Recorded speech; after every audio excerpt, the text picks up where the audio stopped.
Oh, magically, when I remove the Streamlabs, Stream Elements bullshit, it's like, oh yeah, we're working fine.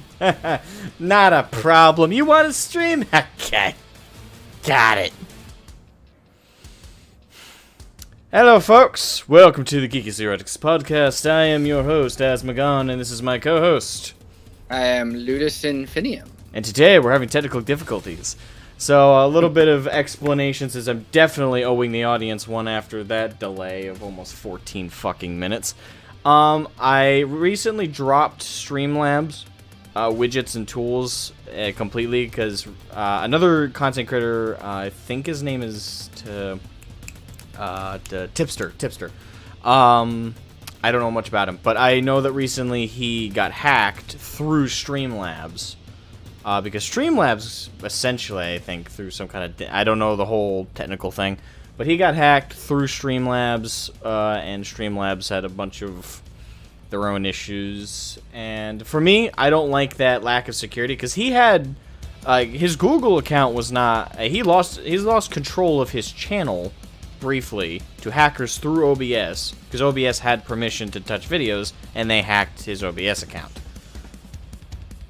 Sorry, not his OBS, but his Streamlabs account, which is Streamlabs OBS. Regardless, that happened, so because of that, I switched to Stream Elements, and they have this add-on for normal OBS, which I thought would work fine, but I spent the last 14 minutes fucking around with it, and I said, fuck it, I uninstalled it, and yeeted it the fuck out.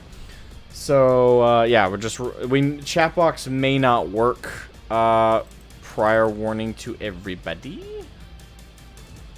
Yeah, as it is. It's not working. Yeah, doesn't look like it is. One thing I can do to try and make it work is this, but no promises. No, that's not what I wanted. There we go. But while I fix that, Lotus, can you keep an eye on the chat for me, please? Yes, Kill Team Hungry said, "Why, hello, it's an honor. I've never had anyone talk about anything I did on my channel." Yeah, I'm all too happy to. I don't know if Ludus knows much about it. I know I do. I do not. And I watched the whole interview twice now, just to make sure I didn't miss anything too pertinent. So yeah, the interview with between Greg and Tiber Portuguese, who is the man who created the Last Church fan animation on YouTube before it was taken down. And then Greg re-uploaded it on his channel unmonetized, so people could still watch it. That's like the briefest recap of like the background of that.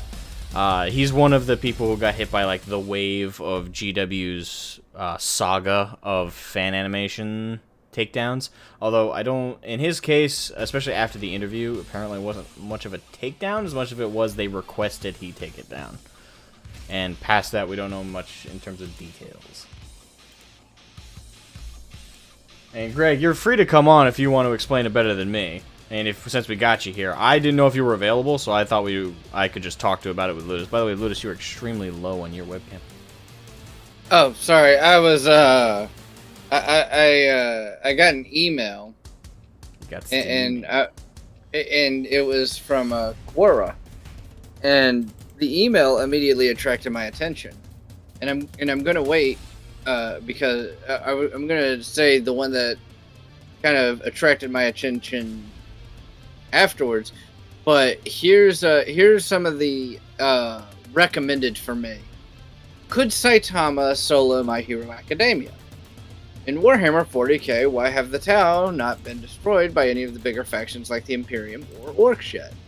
I promised my son a PS5 if he got straight A's, and he did, but I don't want to get him a PS5. What should I do? Can the Adeptus soar to spare children in Warhammer 40k? Okay.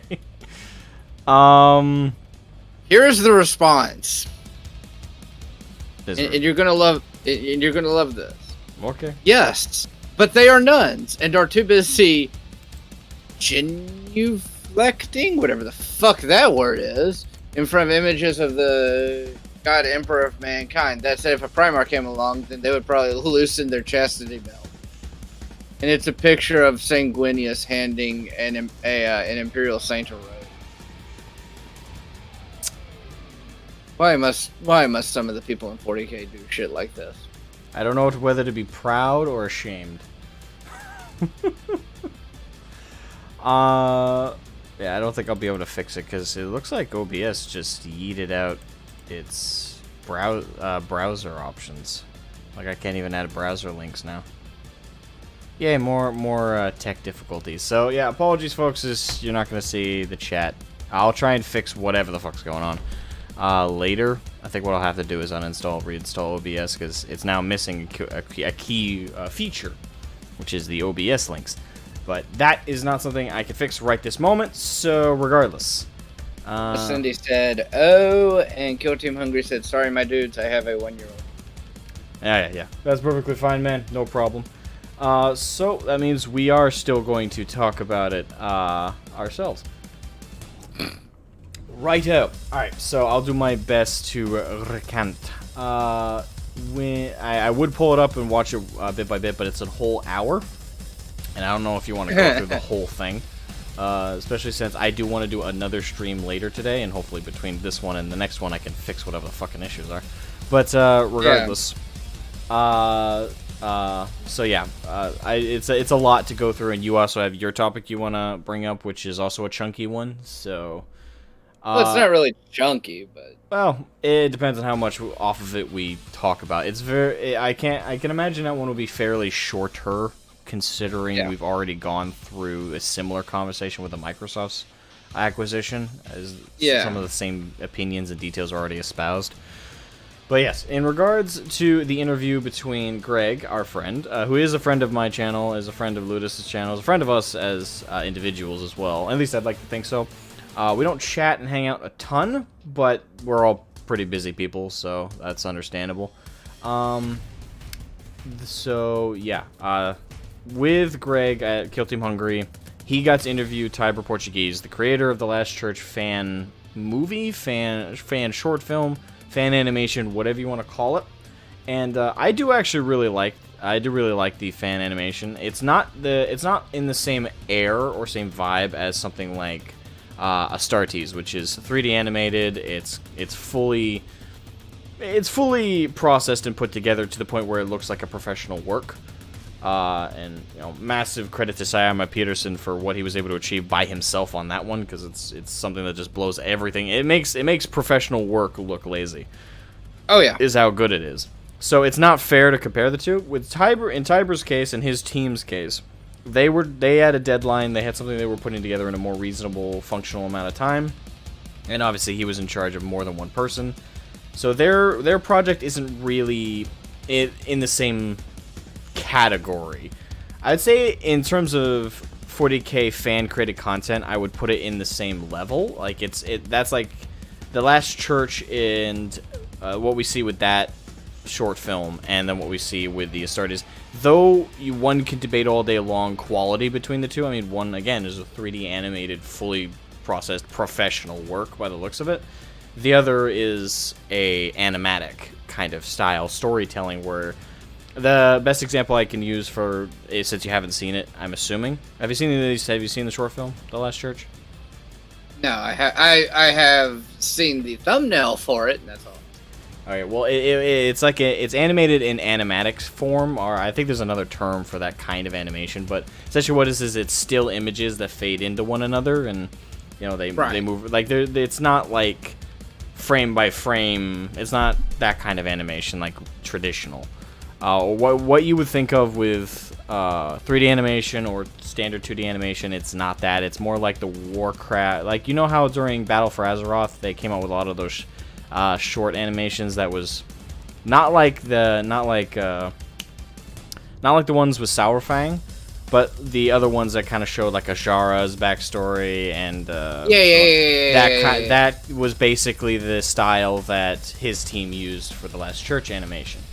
And when it came to that storytelling, I really liked what they did. I could be nitpicky here and there and say like, oh, I would have touched up that frame a little bit more before releasing it. This sound effect didn't really work here, but all in all, it's a very solid project, and the way it shares the story of the Last Church in the Warhammer lore is incredibly solid. Like, it is a perfect portrayal in my opinion, of the Emperor going to see the last priest on Terra. No, I know the story of the Last Church. I just haven't seen the end. Well, I'd be disappointed in you if you didn't know the story of the Last Church. To be fair, naughty, Ludus, naughty. The only way I was introduced to it was through text-to-speech device. Yep. I don't know if I think we talked about this before, but I didn't know about text-to-speech device until 2-3 years ago. Yeah, might have been 4 actually. Point is, I've been a Warhammer fan for a long time, and I didn't find out about text-to-speech until way later. Before I started doing 40K on YouTube, but way after most people had started watching it. So, right. So for me, I found out about the Last Church through conversations, forums, and stuff like that years ago, as opposed to text-to-speech. I found out. Don't get me wrong. I found out a couple things through text-to-speech this series, but most of my knowledge of Warhammer lore is just from talking to other people, other hobbyists, and just doing lore dives of content creators on YouTube like Luton, Arch, a couple other people, Voldemort more recently. So for me, I have this love-hate, and this has, by the way, first off, this has nothing to do with Alpha Boosa. I know nothing about him. I have never talked to him. I do not know him as a person. Neither do I. Used to love his channel. Really did. It was great for a laugh. And every so often I'll go back and rewatch it. That's funny. But where I start getting deeper and deeper in 40K lore, I'm like that. Hey. And it just, I guess, kind of where I do have that almost obsessive personality about it. It just kind of takes the funny out of it sometimes. I mean, yeah, I can agree with that. I definitely agree that was like, I guess if I had a problem with text-to-speech, it was the either oversimplification of lore bits for comedic effect, which is the point. It is comedy, so I'm not going to blame this series for that. But I would say if that's like one problem I have, and they were, I can't remember specific examples, so keep that in, so anyone watching this, keep that in mind. I don't have a specific example, so if I went back through, maybe I'm wrong. But I do think that they got a couple things just completely wrong from the lore. I can't remember anything like that off the top of my head, though, so that could be an unfair analysis based solely on memory. Let me look something up. Is there something I think they got wrong? Yeah, regardless, text-to-speech, it was... And I mean, it's, for what it is meant to be, it is funny as hell. Mm-hmm. I mean, still one of my favorite bits is they took the Black Knight scene from Monty Python, and they put Mightiest Calgar against the Hive Tyrant. I'm sorry, that's still one of my, like, it's one of the early... to draw! Hey, come at me here! The Hive Tyrant takes off his other limb, and he's like, alright, call it to draw! I love that scene from Monty Python, and the way they did it there with Calgar, that was beautiful. Like, whoever thought that, like, was like, hey, let's just do that here, was beautiful thing. I love that. It's one of the earlier episodes too, but I fucking love that. So, anyway, back on topic with the interview with Greg and. Real quick, the thing that I think they got wrong is this is kind of about middle of the series. I have found, now this could just be it's been retconned by this point. Okay. They were talking about the Salamander's early paint job before Vulcan found them, and there was this ugly ass mixture of black and yellow, like eye-searing, goddamn bright fucking yellow, and I cannot find that for the life. I don't know that one. But I mean, if that's the only thing they get wrong is a pre-heresy paint scheme, that's pretty minor. Yeah. And I wouldn't even fault that. I think I've gotten a couple paint schemes wrong here and there. Like saying that the best paint scheme is black and white. Shut the fuck up. Bumblebee is a great combo. Oh no, I was talking about Black Templar. It's so good. Nature has made thousands of little stingers of those little shits. Anyway. Oh no, I was talking shit about the Black Templar again. You said yellow. You said yellow and black. I said black and white. No. I said I heard yellow. Black and white. No, I said the worst color scheme is black and white. Oh wait, did you say something yellow before that, and I just mixed them in my head? Yeah, you just mixed them in your head. All right. Black and white is still awesome, and it's not even a color scheme though; it's a pigment scheme.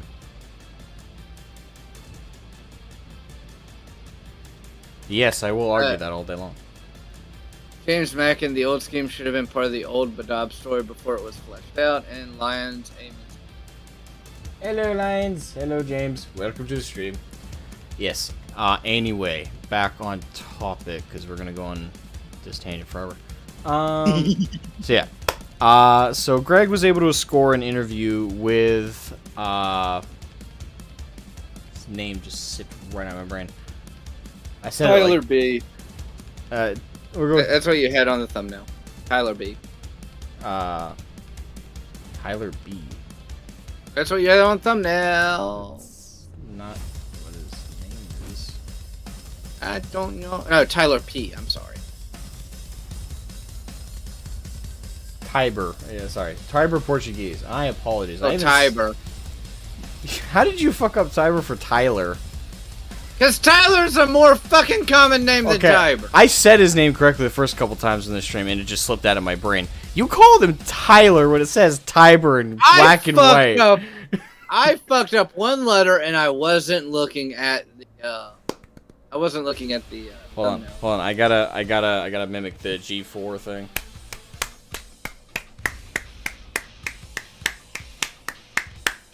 I don't know. That's how that weirdo fucking clapped on that, didn't he?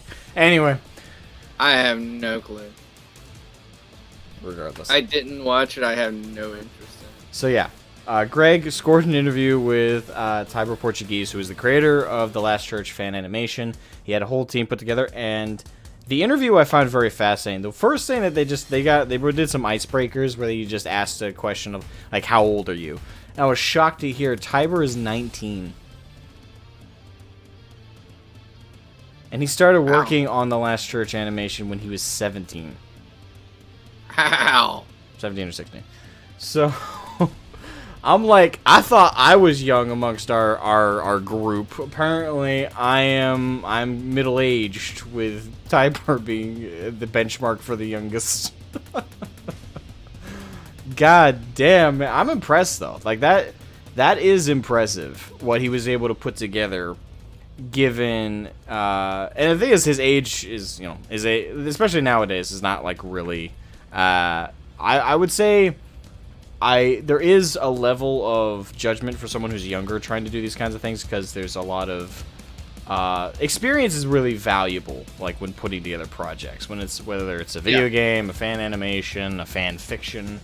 Age does unfortunately imply, and most of the time correctly, a level of, for lack of a better word, ignorance towards something. So, right. With how competently that fan project was put together, I was shocked to hear that he started working on it as a teenager and just fresh into an adulthood released it.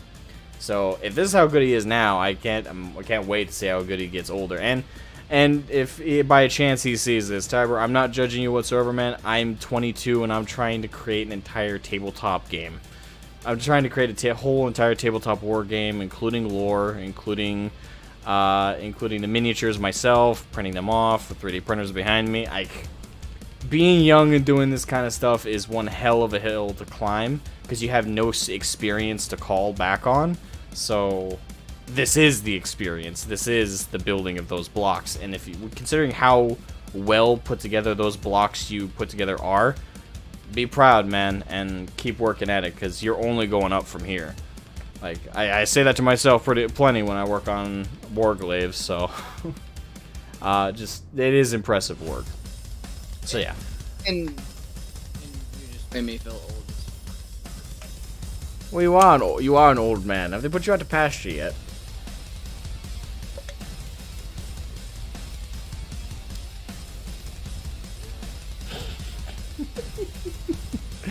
Oh, come on. You're young. You're not even 40.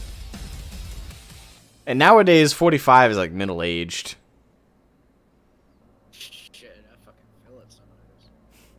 Oh, yeah, I feel 80 some days. Doesn't mean it's any more correct. See, I lost the ability because when I was 29, I had this saying like I feel like God got the number 100 first. I can't say that at 30 because then I would be. And my 3-year-old absolutely runs. Full of energy. And you got another one on the way, so be excited. I do have another one on the way. Although that means you're a bit of an older parent. Think about it. Yeah. Because I know. What's the average parent age nowadays? Average parent is like 23, 24. I know people my age that have fucking teenagers.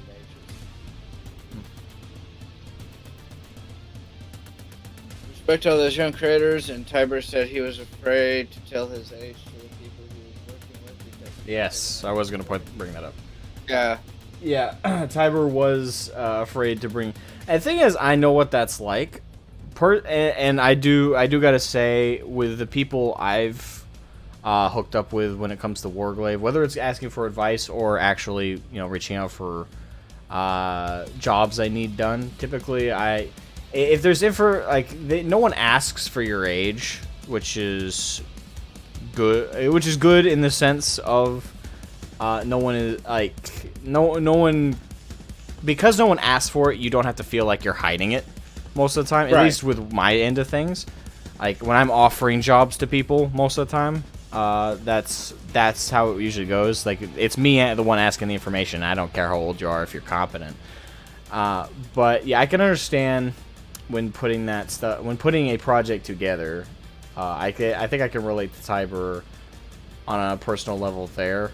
Again, being younger. Yeah. Although again, he at 19, I was trying to make a video game with people, so I can also relate to trying to hire people as an 18-year-old for a game project. So again, there's a lot I can relate to with Tiber's circumstances.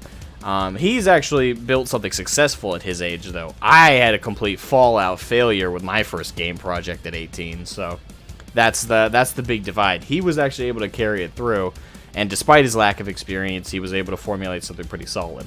Me, my lack of experience was the detriment to everything and brought it all flaming down. So, again, compliments to him there. I would say that, yeah, lately I've had the advantage of not being asked my age, and I doubt people would care, even if I told them, because again, I'm the one usually offering jobs about stuff. So yeah, I mean that is a hurdle, unfortunately. We actually kind of talked about that on not the last GT podcast, because the last one was us gaming. The one before that, I believe. When we talked about the Microsoft stuff, the acquisition of Activision, I brought that up a little bit towards the end of the stream of how some people make judgments about you because of your age, right? Like, they just assume if you're my age, for example, I'm 22. People immediately assume I'm the Logan Paul type, if that's all they're going off of. I like to keep my age out of conversation most of the time and let people judge me based on what I have to say, based on my perspective, based on those kinds of things. I let people make those judgments from that, because if it's based on age, if I opened a video saying, "Hey guys, I'm 22," someone would immediately press pause, look to the recommendeds, and find someone older. It is unfortunate. There is a bit of a stigma, and it's not undeserved, I would say. There are plenty of people my age who are fucking dumb. And not just absolutely fucking dumb, and make the rest of make the competent ones amongst our age group look bad by just simply being in the same age range. There are people in my age group that are fucking stupid. Yeah, but there's less though, and that's the thing. No, there's not. No, there is fucking not. Let me rephrase. There's less that are as obviously dumb, and less ashamedly dumb. Well, by the time people get to your age group, they start to try and hide their idiocy. My age group don't even hide it. You got the TikTokers licking toilet lids during the COVID crisis, right? That's my proudly putting that on fucking TikTok. So don't you give me that shit. Your generation is as bad. Fuck you. You guys are older. You're starting to figure out this thing called shame, and you know how to control it. My generation doesn't even know what that fucking means. So, piss off with that notion you're as bad. Although I will say this, and this has actually gotten me in trouble at work. Well, it hasn't gotten me in trouble, but it started more than a few arguments. Okay. This is my personal belief. Age, race, gender, all that shit doesn't mean shit. People are individuals. So, it doesn't matter if you're white, black, green, blue, fucking yellow, brown, whatever. All Simpsons characters are welcome here. Yeah, if you're an asshole, the color of your skin does not change that. If you're an asshole, your age really doesn't change that. If you're an asshole, your gender does not change that. Like, you know, people are individuals. You know, are there stereotypes that are sometimes true? Okay, maybe. Yeah, I can go with that. Does that mean everyone of that gender, skin color, age range, whatever? Does that mean that everyone under that under that kind of group falls into that stereotype? No. Yeah. So that was the first thing that Greg and Tiber talked about in their interview. And then it kind of progressed into the more midst of the conversation about like the actual working on the fan project, what it was like for Tiber to put it together, get the team hired. He even talked about his history as a Warhammer fan, and he became a Warhammer fan. Actually, I'm gonna spare this detail. I do want to spare some details to encourage people to go check out that interview. We're not gonna go over every single tiny detail. So I will say that in terms of Tiber's history, you'll have to go watch Greg's interview to find that out. So go check that out. I should probably provide a link. I meant to do that. Zoid Industries says hi, Asmogan. Hey Zoid, welcome to the stream. Sorry the chat box is not working. Try it. Stream. I switched to Stream Elements and they're pissy. You said that, and you just made me remember that I've technically been a fan of 40K since 17. Not bad. Not bad at all. It beats my 9 years. I got into 40K. And it started... Actually, no, it's probably... No, it'd be about... Well, 11, 12. So... That's when I got into Dawn of War, but I really didn't get hard into 40K until when I played my first one. So if you want to say 11, I've been into 40K for 19 years.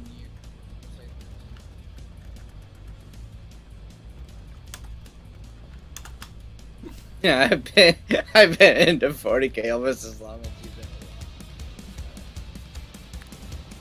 So what you're saying is I can act as a benchmark for your You can act as a benchmark for my 40K knowledge. Yay. I'm useful. Let me provide the link. I should have done that before we started the stream.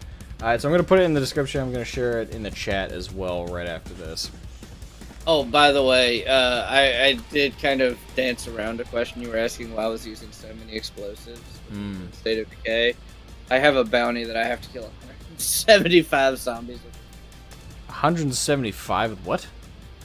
With explosives. Oh. Well, it's easier to do it with explosive than, let's say, like the melee weapon. No, it's not. No, it's not. Yeah, you just got to get a couple swarms together and throw bombs. Or is it all at once? No, it's not all at once. It's over time, but here's the thing. So you have really 3 main types of thrown explosives. You have your soda can bomb, your pipe bomb, and your fragmentation.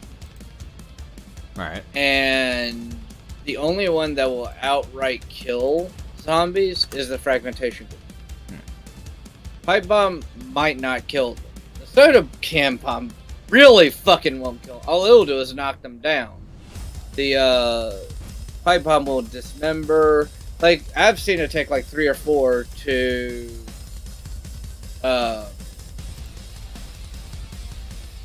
God damn. Yeah, bots.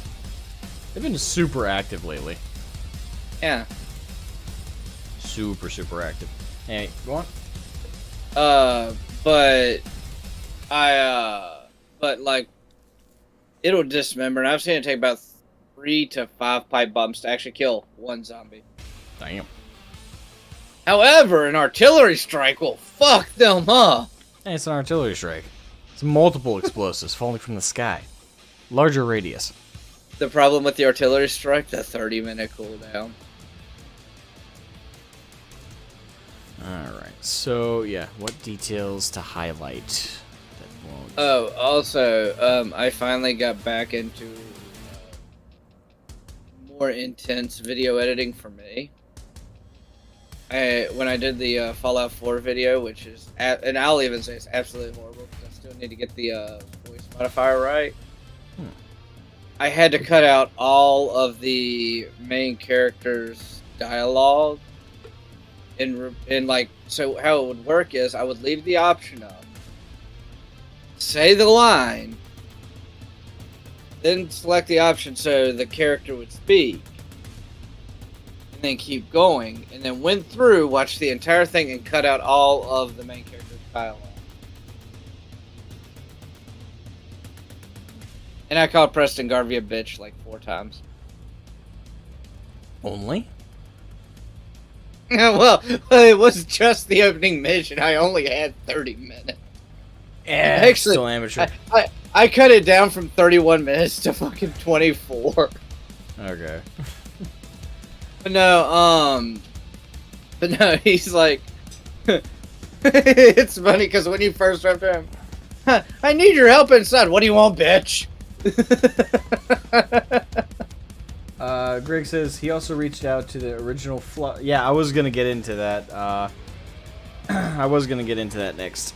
Yes. So again, you can come in here, Greg, and like do this point by point because you're beating me to the punch every time. He did say he had a 1-year-old. Huh? Yeah. I know, but I'm just saying he's giving us a play-by-play in the chat.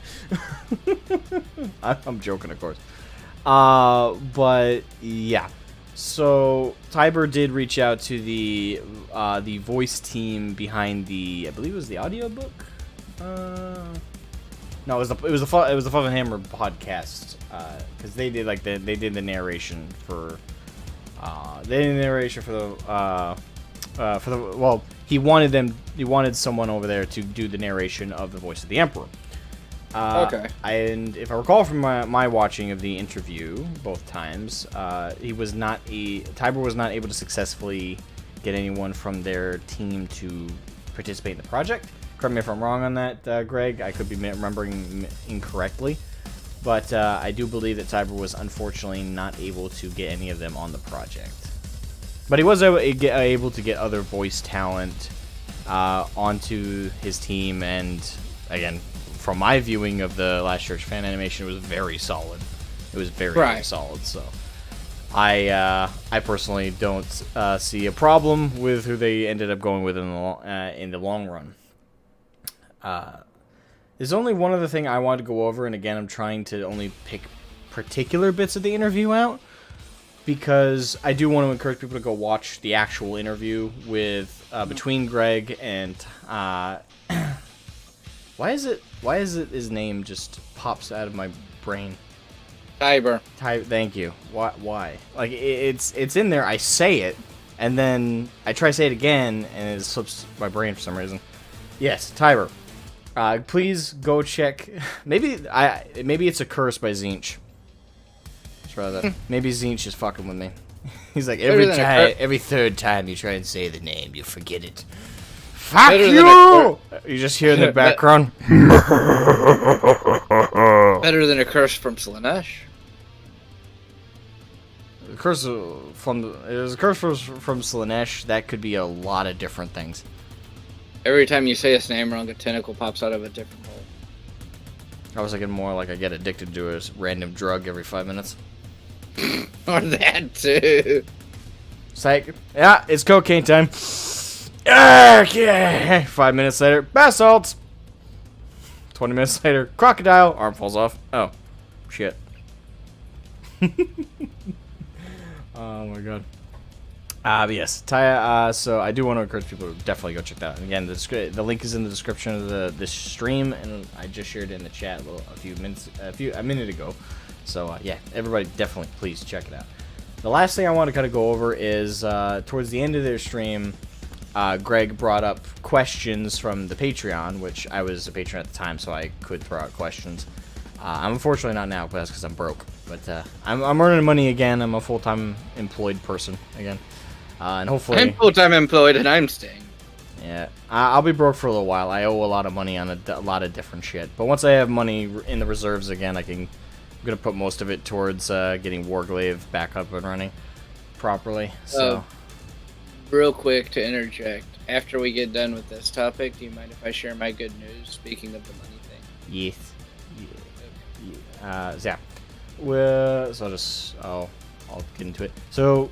Anyway, Greg asked my 3 questions to Ty. Well, one of them they had already kind of answered throughout the stream, but the 2 questions I asked Greg to ask Tiber because I was curious is what his feelings were about. Like, was he proud of what he produced and what he put together with The Last Church? Because I know I would have been, but it's one thing to be an outsider watching the end product and liking it, as opposed to somebody who put in all the work on it. Once you put all that work in, all that hard work, I've noticed especially, like, you see it a lot in the microcosm with, like, the YouTube creation of, like, videos, and you see it in the macrocosm of doing short films, doing fan animations, doing game projects, stuff like that. It's the same scheme every time. I've noticed that people walk away with 2 mindsets. One of them is typically the more self-deprecatory, deprecative, whatever that version of the word is, a more self-deprecating mentality, where they're, despite how good it might actually be, they just feel very insecure about it, they feel very worried about it, they feel very frightened, and I found that usually comes if you have a less egotistical personality. So if you're someone who, especially if you're a perfectionist, if you're someone who's very obsessive about the details, the small stuff, you want to get it as right as possible. I see a lot of people, including myself, I'm in this camp. When you finish a project, no matter how much it might be objectively good, you still look at all the flaws, all the minor problems, and wish you could fix them, but you're either on a deadline, you just can't fix them right now, and you have to get out the project at some point, or you're just burnt out and know you can't do any more without more funding, time, other stuff. Right. So, you put it out there and you just kind of sit in the corner waiting for, like, the hate, and it doesn't come because other people see the merits of what you made while you kind of look past them. Right. So I was wondering if Tiber had that mentality, or he was the other kind, which is a little bit more proud, a little bit more. And you see that, like, varying levels of this. There's the overly proud types, the arrogant, like once you cross the arrogant line, and then there are those who are just, like, more passively proud, like, I know I put hard work into it, I know what I did was of quality, it may not be the best thing out there compared to everything else, but it's the best I could put together, the best my team could put together, it is high quality for me, and that is more than enough. I was curious which mentality he was, and it seems he was more of the latter. He was more proud of it, more solidly optimistic about what he had produced, and I was happy to see that. Right. Because, I liked it. And the only other question I asked through Greg was... hold on, give me a second. Come back to me. My memory today. This is not a good sign. I have dementia, Ludus. You have to take care of me. If you don't, I'm gonna be dead in a ditch somewhere by this afternoon. Anywho, it was a good question too. I don't know why it's. Oh yeah, what was Tiber's opinion of the existing Warhammer IP? The GW's IP policy, and Tiber gave the safest answer he could. Which was, he said, we were very fortunate to have the IP policy we had before the new one, which is basically all he could say. Yeah. So, I kind of took that as he's not happy with, and I am entirely interpreting his. This is my opinion, my interpretation of what he could say, is that he liked what it was before, where it was more vague and more open-ended to allow fan-created projects. And I take from how he said that he wasn't happy with. He wasn't happy with, and isn't happy with the current IP policy, which I'm happy to hear that he's not fully. What's the right way to phrase this? Drinking the Kool-Aid, I guess. He's whatever's going on between. He's not fully up GW's ass. Yeah, I was happy. I'm happy. He definitely respects the company. He definitely has had probably good talks with them, and I'm very happy to hear that GW hasn't been this evil entity behind the scenes, at least with him and his team, where they just came at them with like a legal threat. According to him, they were more cordial and respectful about asking him to take it down, which I'm happy to hear. At least they weren't evil about it. But it's still whether no matter how you phrase a lynching, it's still a lynching. Is kind of my takeaways. So yeah, it's good to hear they were nice about it, but it's still shitty. Regardless. So yeah, there was plenty when it came to that kind of questioning throughout the interview. It was clear that there was very little Tiber could elaborate on. Right. Because there might be talks. This is all speculation. There might be talks in the background between his team and GW, possibly getting them hired on to work on the animation projects for Warhammer Plus. Assuming Warhammer Plus is still around in a couple years. I don't know. It's all speculatory. But in terms of future projects, there was one that he said Tiber said he wanted he and his team to work on, but oh yes, it was the starts with the B. Fuck.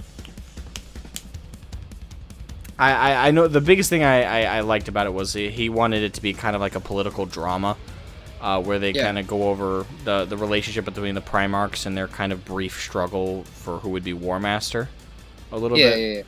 Yeah. He wanted to go over that, and that that famous painting of all the Primarchs on that balcony looking at the parade. He wanted to kind of recreate that kind of scenery and the story around it. So that would have been cool. It would have been, but by the sounds of it, it was something that his team can't or possibly can't do right now.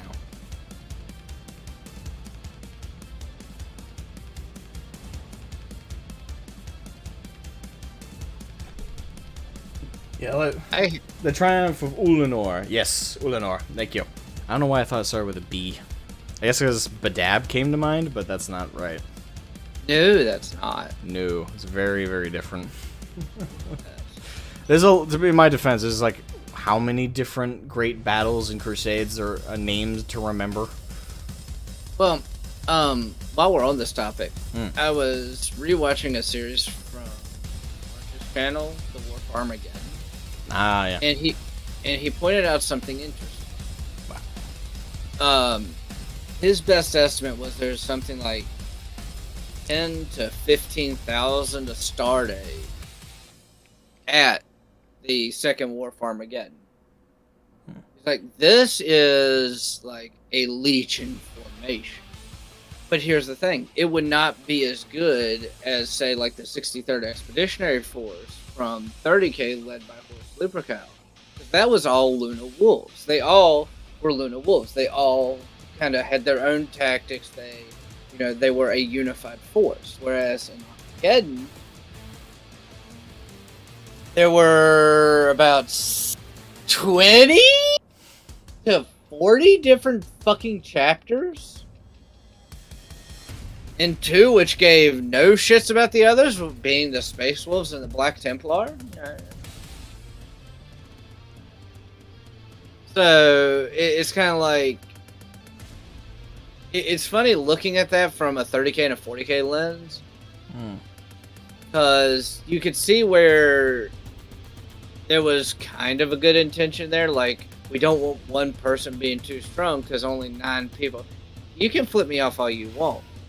I will. The intention behind it, 9 people turned traitor and took 9 armies and almost destroyed the Imperium. Like, that does make sense. I mean, the Imperium has always been fragile yet strong at the same time. Strong in numbers, fragile in unity. But the implementation of it was fucking stupid. Good idea, fucking horrible execution. It's all in the execution. The thing is, there's a lot of great ideas that really have not worked out. Because the execution has been shit. But no, so it's kind of like, thinking about all the Primarchs at Oleanor, I wonder if they had, like, on a much larger scale, I wonder if Primarchs at Oleanor had some of the issues that, like, Dante and Tushan had at Second War for Armageddon. I mean, maybe. I mean, there's a lot of... Unless... I can't remember. Do the novels... Because I don't remember reading too... Like... In terms of, like, the Primarch's relationship, I know of the Triumph of Ulanor, and everybody does. I can't remember. The thing I'm struggling to remember is how in-depth the novels go over, like, the Primarch's conversations and debates and their relationship after the fact. So Mortarion, this is one of the few that I know for absolute certain. Mortarion didn't really like Horus, but he respected that he was War Master. I don't think Mortarion liked very many people. No. I'm trying to think. Like, no. I'm trying to think. He hated fucking everybody. Didn't he get along with Lorgar, or am I remembering? No, he didn't. No, he didn't. I remember that. No, he absolutely fucking hated Lorgar. Yeah, that makes sense. He saw him as a little bookworm bastard. Who out of the traitor Primarchs got along with Lorgar the best? I remember one of them did. I thought it was Mortarion, but... The only one I could think of for a short time was Mag.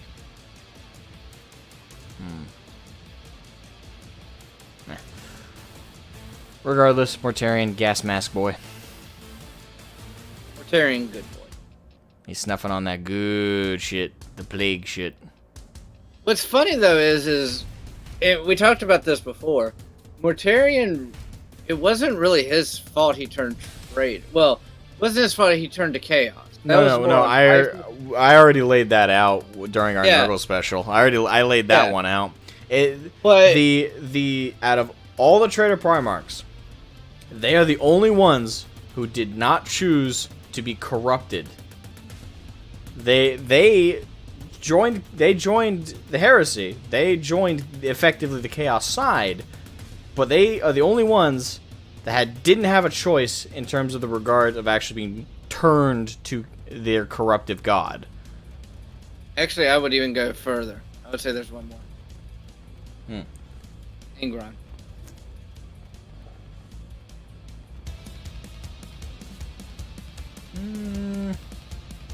Butcher's Nails. Yeah, but he still had decision-making with the Butcher's Nails. Not very fucking much! I mean, do you remember when he ran away from his Legion? No. Yeah, he bailed on them during one of the Crusades at one point. Does not surprise me. And that was a conscious decision he made with the Butcher's Nails in his head. So he could make decisions. It's not very good ones. No. But the Butcher's Nails did have a lot to do with him falling completely to court. Yes, they did. Like, that's not... I'm not one to debate that, but he did have decision-making. Not sound decision-making. But I guess it's that old debate of... Kind of like the drunk debate. Like, how much... I think it's a similar conversation. Like, how much of what you do drunk is a conscious decision, and how much do you do with Butcher's Nails in your head is a conscious decision, and how much of it is reflex due to the pain. Yeah, because because he was in constant pain, and is he no longer in pain now that he got transformed into a demon prince? I can't remember. I fucking doubt it. I think he still might be. I think it's just he. I think it's the same. I think it's the same as it was when he was not fully transformed. Well, no. So I think he still has the fucking butcher's nails. I think Korn is a massive dick. And I think that when he became the reason I'm asking that is that doesn't sound like a Korn thing, though. Korn is not a fan of he's not a fan of extenuated pain. He likes quick, bloody, gruesome death, but he doesn't like long, prolonged. That's Slanesh. Slanesh likes prolonged pain. Here's the difference between these. It's actually the reason Korn hates Slanesh is because of that part of them. Well, no. Well, so here's why. Here's why I think Korn would be on board with it. Because it actually hits the, like, in the words of the water boy. It hits the medulla oblongata. And just turns Angron into a big pissy boy. Horace Brittle says, "You're looking well, Asmogan." Thank you. I hope you're doing well as well, my friend. Welcome to the podcast. I can't believe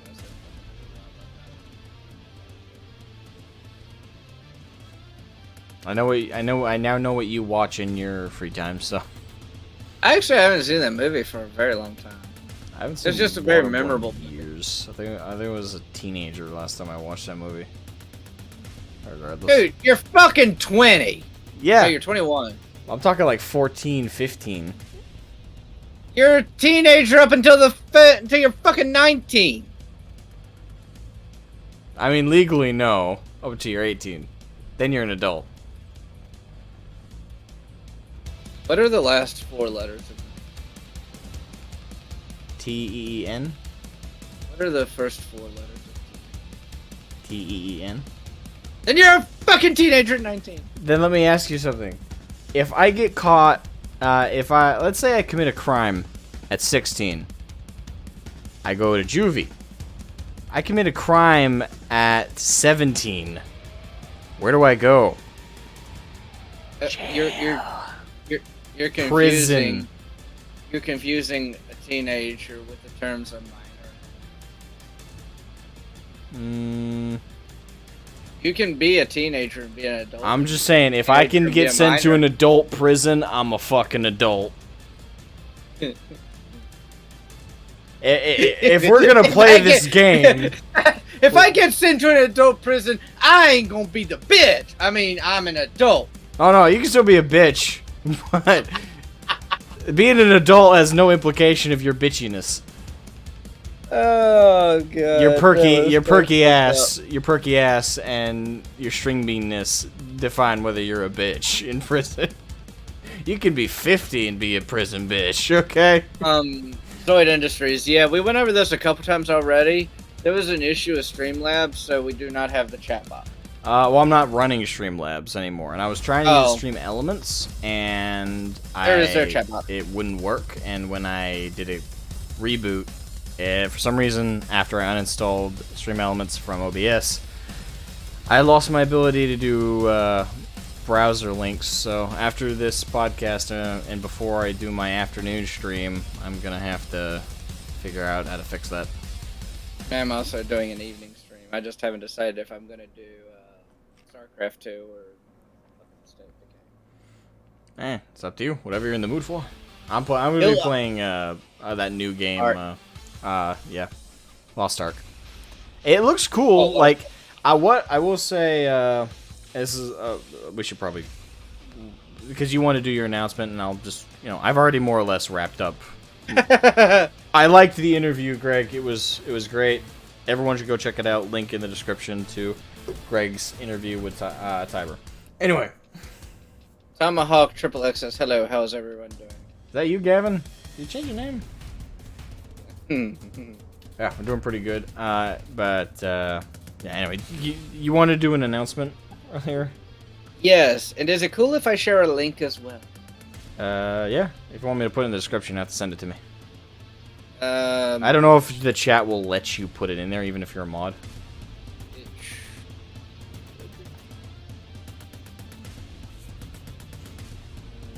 goddammit. It means change name. Okay. So I figured. Shareable link. Ah, fuck, that's not what I wanted.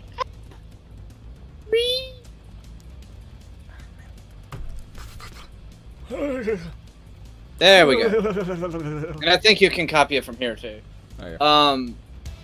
So to let y'all know what this link is, so for those of you who know that I tried GamerSupps, this is actually a newer one that is similar to GamerSupps. I went through their ingredient list and looked through, and it looked like it was actually a lot healthier for me. It is a group called Dubby, and they are Ludus Infinium's first sponsor. So if you use that code, you get 10% off, and for everyone who uses that code, I get it. I find it weird you got a sponsorship before I did. Well, I found them all. Do you really want me to tell you how this happened? Shoot. I saw them advertising it on Facebook for small creators. And you have to apply for them to be a Oh, okay, it was an application thing. Yeah, so I applied to it. And, yeah.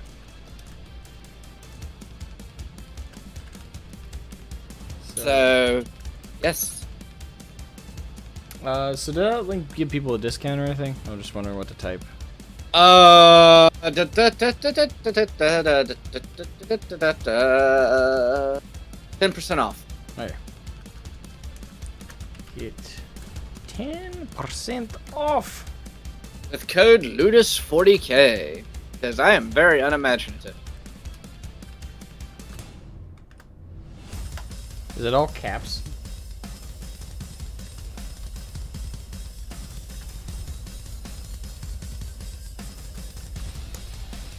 And we had to do some testing, and you do have to use that link. I copy the link.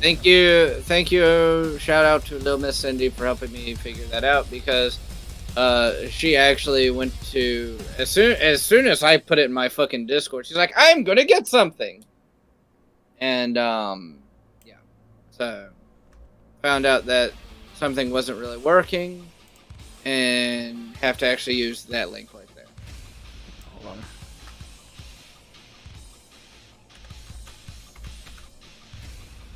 For some reason, I gotta type part of it manually in. That's dumb. Make sure the code is correct.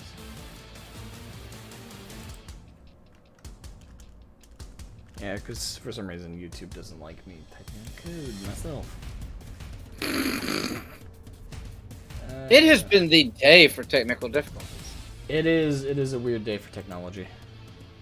Oh, by the way, for anyone who doesn't know, the reason why my stream, if I do one, is going to be a later stream, is because I got called into work today for literally 2 to 3 hours.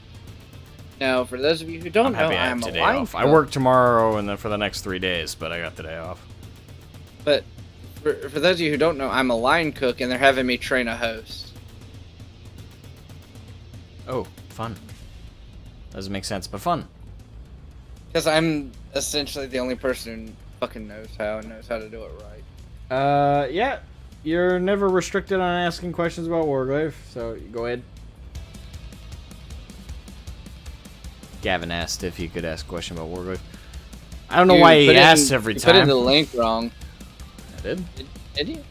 Because you put in, yeah, you put in discount / F Ludus 40K. That was an accident, I swear.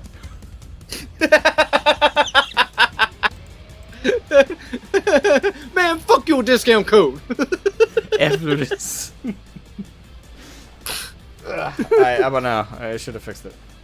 I'm not up on all this news slang. Is this what they mean when they say F in the chat?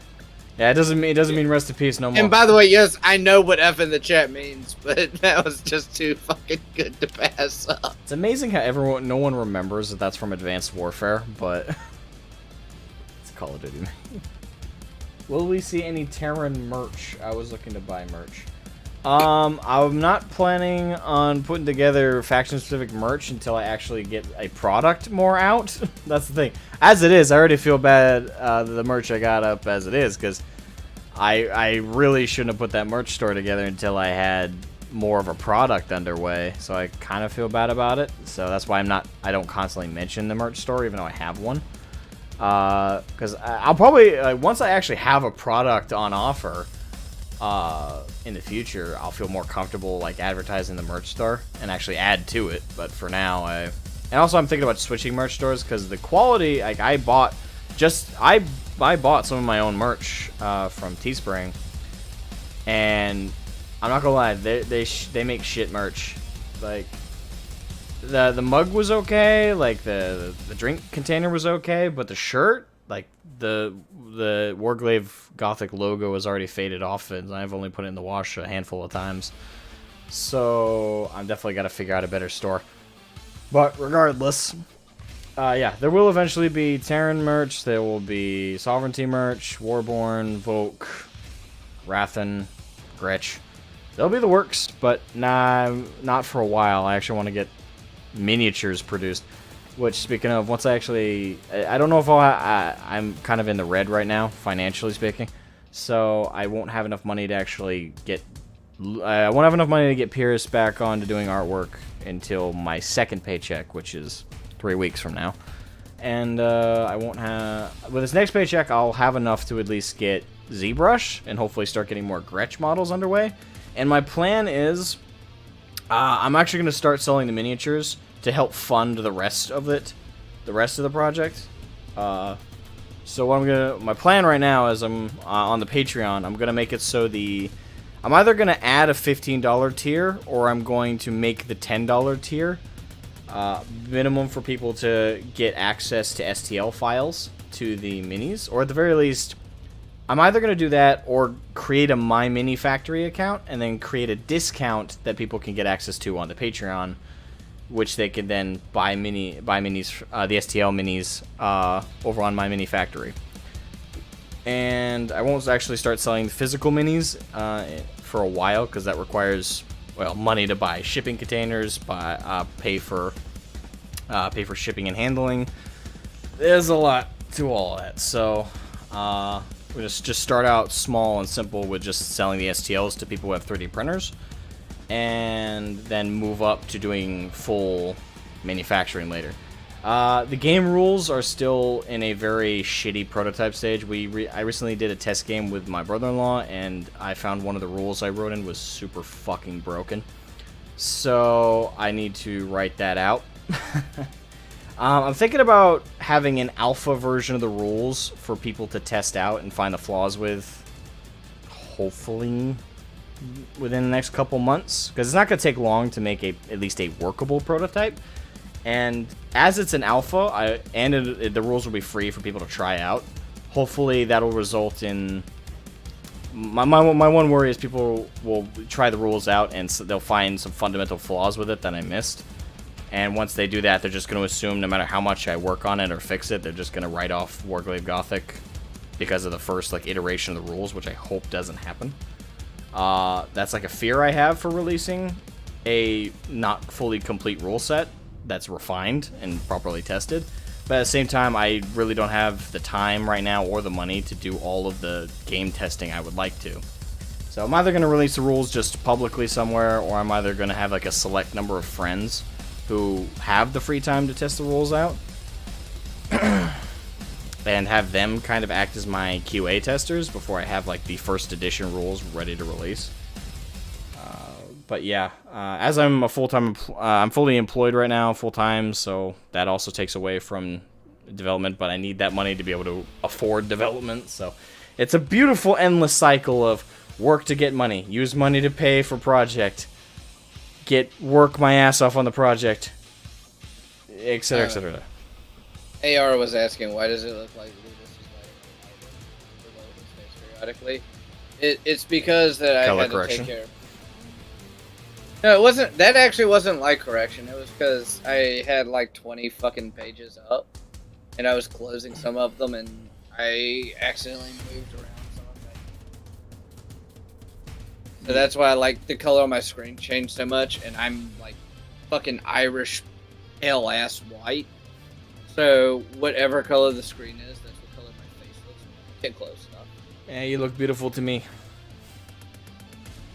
I'm like 3 days without sunlight from being glow in the fucking dark. Hey, think of it this way. When you finally do walk back out into the sun, it'll be super easy to get a tan. Yeah. Hey, Bull. How you doing? Yeah, anyway, that's kind of like the ongoing set for Warglave's circumstances currently. But at the very least, I'm going to be getting things underway. I was hoping to have like a full set of stuff ready to go, and then I would launch the game, but I think it's looking like I'm going to release things basically like in early access up until 1.0 is fully ready to go. That applies to both the game rules, and that also applies to miniatures. So, yeah, the plan is, in some way, shape, or form, the Patreon is going to act as access to the SDL files to print off minis, and then I'm also going to work on the rules in the background, and once I have a prototype that I'm at least comfortable people trying out, I'm going to have people try it out, let me know what they think, and I'm going to take all the criticism, blunt, crude, rude, whatever the fuck. I'm going to take it, I'm going to write it all down, and I'm going to find what's the most consistent issues amongst all the criticism, and work on that to fix the game. And that way, when 1.0 fully is ready to go, Warglaive will be a fun game everybody can actually enjoy and not be frustrated with because of unbalanced rules. Can I share my other topic? Because I guess that was Yes. So, Asmogan pointed out that he thought it was funny that I thought this was weird. It's just mostly that I don't keep up with shit like this. So apparently Sony is buying Bungie. And I forgot that Destiny... Oh no, I found it funny because you didn't give a shit about really don't. About the Microsoft thing. So the fact that you... I really don't give a shit. It was just one of those things where I wasn't paying attention. Like, oh, Sony is buying Bungie. So when you recommended, I was like, Ludus is recommending this topic? It's not his thing. Well, I had this really fucked up but really funny thought. Especially with him being in the news and him being part of like the major BPC or Up circle. So one of the things in the article that I have pulled up is one of the things that could happen is either a TV series or like a movie for Destiny, like they've done with Uncharted. And I was thinking they could have Peter Dinklage do the ghost. Do you not know? Do you not know? I know. I know. Do you know what they're working on right now? What? No, I don't know. What? Well, I think it's a rumor. I don't think it was confirmed. Oh. But I was thinking, like, have Peter Dinklage do the voice of the ghost since he already tried that once. That would be okay. Here that it would is. be funny. It is an IGN article. Hold on. All right, so let me share it with you.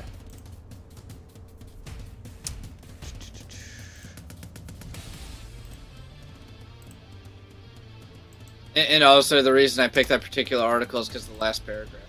So, yeah. Okay. Yeah. Fuck them. Yes.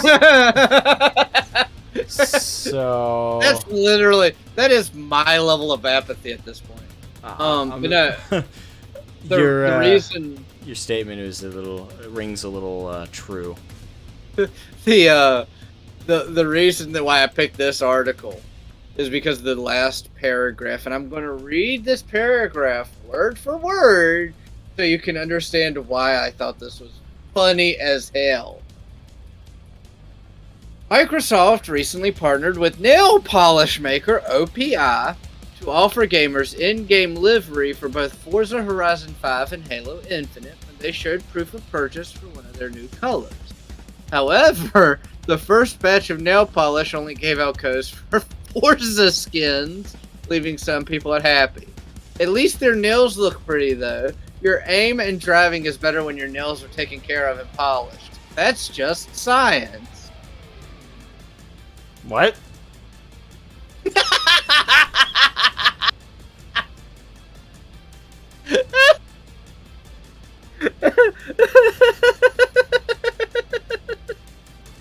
I read that word for word.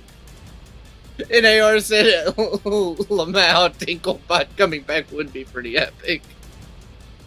But yeah, the title, because it's like they split it up into the paragraph, or they split up into different sections, And the title of this section is, "Can I speak to a manager? This isn't the color I wanted." Mm-hmm. Okay. For anyone who doesn't know, I occasionally paint my fingernails black. Because it's a boss bitch. Well, no, I do it for two reasons. I do it for one reason that makes a lot of sense, and one reason that's just kind of like meh. The reason it's kind of meh is literally just because I want it. The reason it makes sense is because I actually have a very bad nail biting problem. And when I paint my nails, nail polish tastes like ass. So it kind of stops that shit. Mm-hmm. So it keeps me from biting my nails, but at the same time, it also is really just because I want to. But that was fucking hilarious. I saw that article. I was like, no, I'm gonna talk about this. This is funny. Hilarious. Well, think about it. So. You buy a nail polish that gives you skins in both Forza and Halo Infinite. Then you bitch because it only has the skins for Forza.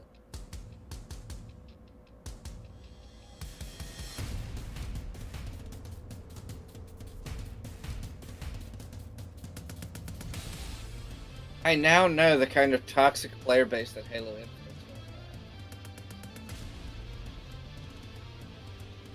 Apparently plenty of them with painted nails.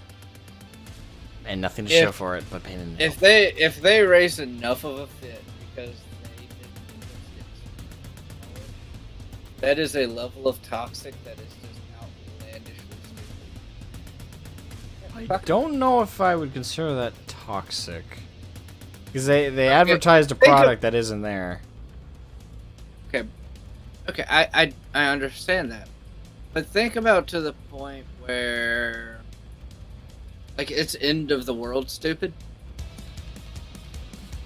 To the point where where within a few weeks it's becoming its own, almost. Kind of like the SJW like screaming face, like how that became a meme almost instantly. Yeah. Yeah, like that's why it's kind of dumb. But yeah, but that would be dumb regardless. But it's just fucking. And yeah, you might not. Yes, but there's a lot of gamers out there who wouldn't have bought that polish if it weren't for the promise of skins. There's a cannibalism joke in there somewhere. You've been playing too much State of Decay. No. Got zombies on the brain.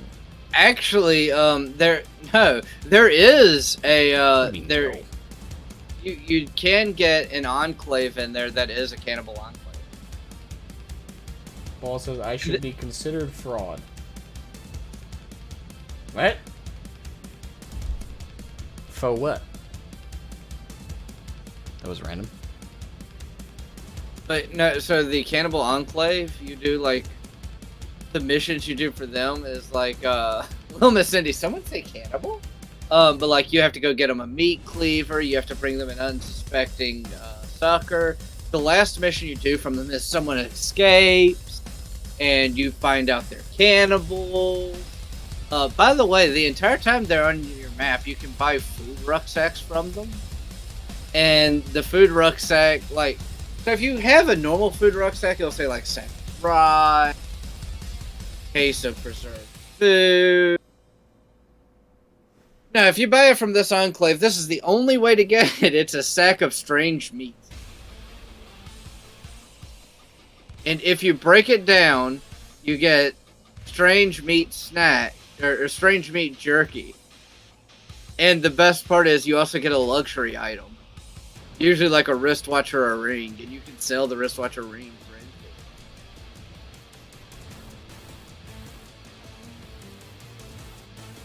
Oh, Ball said it should be considered fraud. The nail polish not giving the skins that it promised. That makes a lot more sense.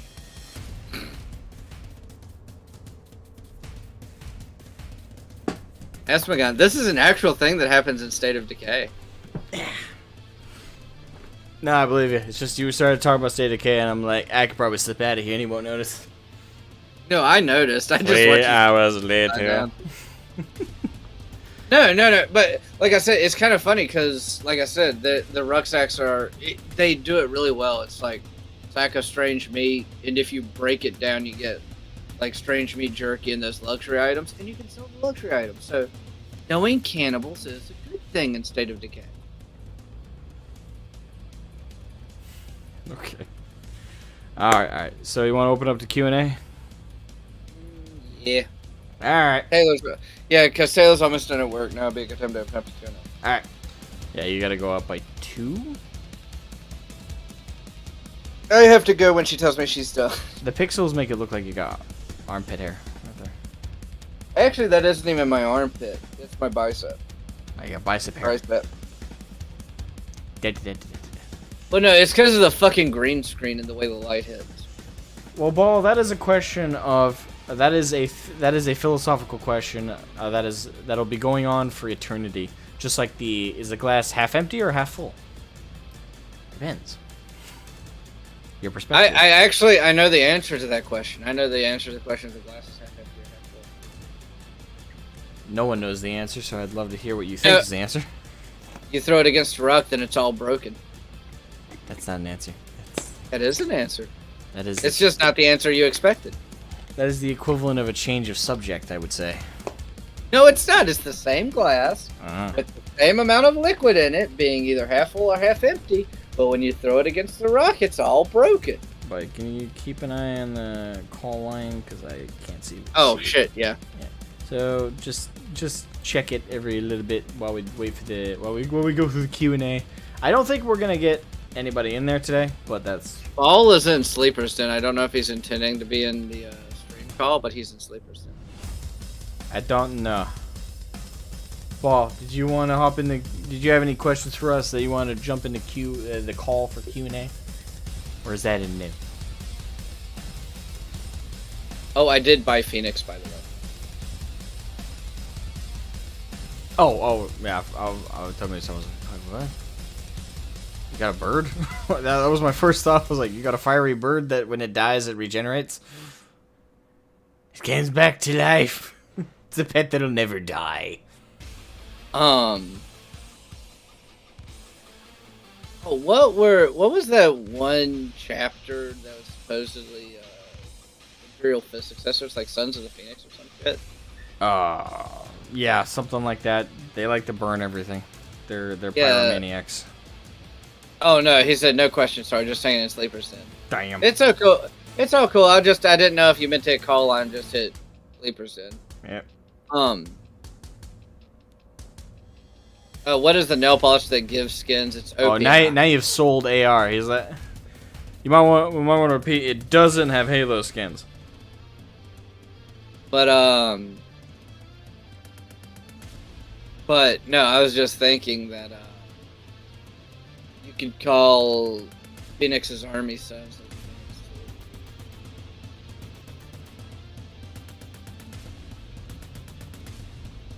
Do I get different skins for different colors? That's supposedly how it works.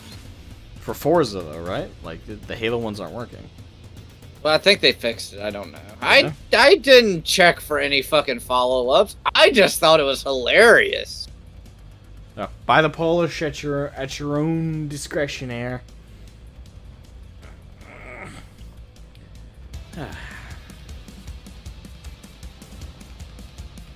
I went through and watched It's a Wonderful Life again, and I did not know I needed this in my life, but I got a special DVD set, and it has the black and white version and color version, and the color version was actually. I was like, it shouldn't be that big of a difference. Oh, it's actually like, it's a massive difference. I prefer it in black and white, but that's me. I like the old school. No, I agree. I also prefer it in black and white, but it's like I've constantly said, it's one of those things you didn't know you needed it until after you had it. I like my.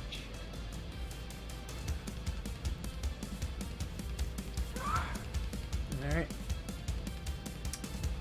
I'm gonna assume we're not gonna have much of a Q&A here, so we'll wrap things up. Thanks everybody who hopped into the podcast while we ran. Sorry about the technical difficulties at the beginning. I will have the chat box in whatever way, shape, or form I can all set up next time. So thank you all so much for watching. I've been Asmogan.